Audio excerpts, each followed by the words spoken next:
Hello শিক্ষার্থী বন্ধুরা, আজকের ভিডিওতে তোমাদের সকলকে স্বাগত জানাই। তোমাদের ভালো রাখার চেষ্টায় আমি তোমাদের সঙ্গে রয়েছি সহকারী অধ্যাপক ডক্টর মন্টু বিশ্বাস। আজ আমরা আলোচনা করব সামাজিক পত্র, আনুষ্ঠানিক পত্র বা আমন্ত্রণ পত্র সম্পর্কে। পরীক্ষার প্রস্তুতির জন্য এই সামাজিক পত্র থেকে যেভাবে প্রশ্ন তৈরি করতে হবে তা হলো সামাজিক পত্র, আনুষ্ঠানিক পত্র বা আমন্ত্রণ পত্র কাকে বলে।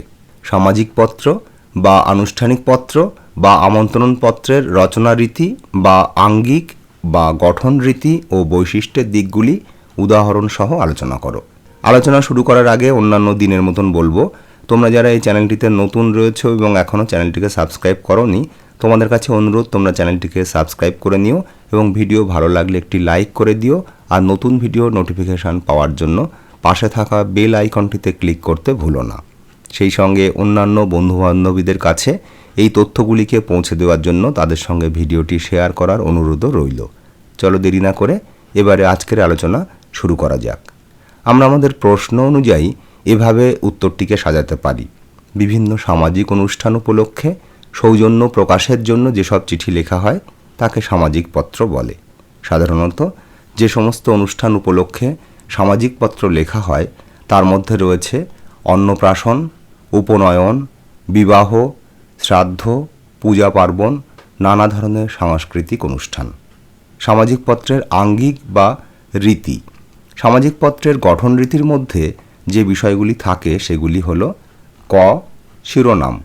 এই অংশে হিন্দু রীতিতে বিবাহের পত্রে প্রজাপতয়ে নমঃ, উপনয়নের পত্রে ওং নমো ব্রাহ্মণ্য দেবায়, শ্রাদ্ধানুষ্ঠানে গঙ্গা, কোনো পূজা অনুষ্ঠানে সেই দেবতার নাম যেমন শ্রী শ্রী দুর্গা সহায় ইত্যাদি লেখা হয়। অন্যদিকে মুসলমান রীতিতে এলাহি ভরসা, খোদা ভরসা ইত্যাদি লেখা হয়। সাংস্কৃতিক অনুষ্ঠানের নিমন্ত্রণ পত্রে এরকম কোনো ইষ্টনাম লেখা হয় না। খ, সম্ভাষণ। হিন্দু রীতিতে সামাজিক পত্রের সম্ভাষণের ক্ষেত্রে সুধী, সবিনয় নিবেদন, মহাশয়, মাননীয়, মাননীয়া এবং মুসলমান রীতিতে মেহেরবানেশু, জনাব ইত্যাদি লেখা হয়। গ, মূল পত্র।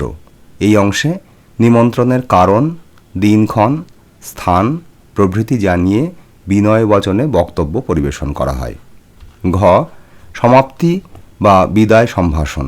এই অংশে থাকে সৌজন্যবোধক শব্দ বা বাক্য, যেমন পত্রের দ্বারা নিমন্ত্রণজনিত ত্রুটি নিজ গুণে ক্ষমা করবেন ইত্যাদি।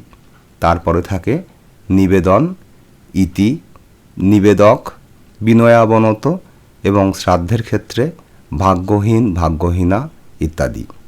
ঙ, স্বাক্ষর। এই অংশে পত্র প্রেরকের পুরো নাম থাকবে। চ, তারিখ ও প্রেরকের ঠিকানা।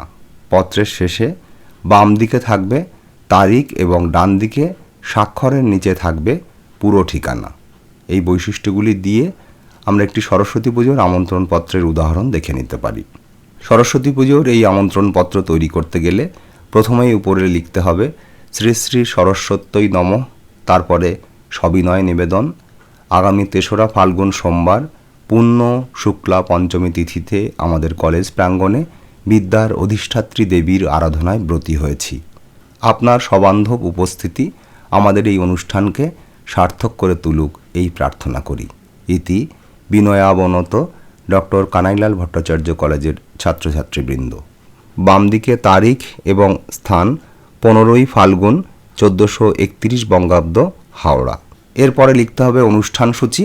3রা ফাল্গুন সোমবার পূজারম্ভ সকাল 9টা, পুষ্পাঞ্জলি প্রদান সকাল 11টা, প্রসাদ বিতরণ দুপুর 12টা, সন্ধ্যারতি সন্ধ্যা 6টা, বিচিত্রানুষ্ঠান সন্ধ্যা 7টা থেকে রাত 9টা, কলেজের ছাত্রছাত্রীদের দ্বারা অভিনীত নাটক রবীন্দ্রনাথের মুক্তধারা।